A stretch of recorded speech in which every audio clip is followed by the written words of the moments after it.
حالا هوای این عشق مثل قدیما نمیمونه دیگه، قلبت راضی نیست که نامه هامو بخونه دیگه، مثل قدیما دل نمونده تو سینه واسه، از اون روزای خوب هیچیش نمونده دیگه واسه.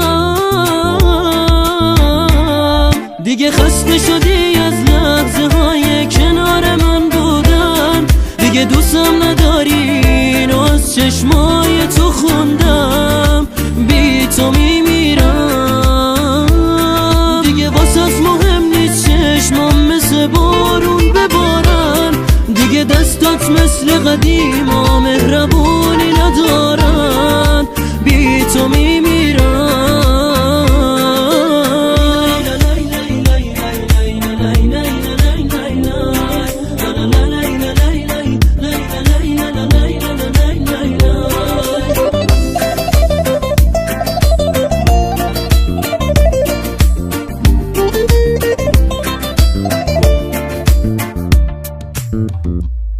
دیگه از ته دل نمیخندی، حواست یه جای دیگه است دیگه، به جای عشق تو قلب تو یه دنیا کینه است. معلومه که از ادامه دادن با من بریدی،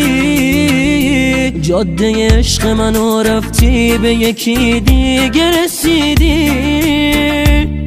دیگه، حتی نمیخوای صدات کنم عشقم عزیزم، دیگه حرفای خوب نمیزنی تا دیگه عشق نریزم. چرا دل شکستن انقدر برات آسون میمونه، این که رو به روت نمیتونه بی تو بمونه.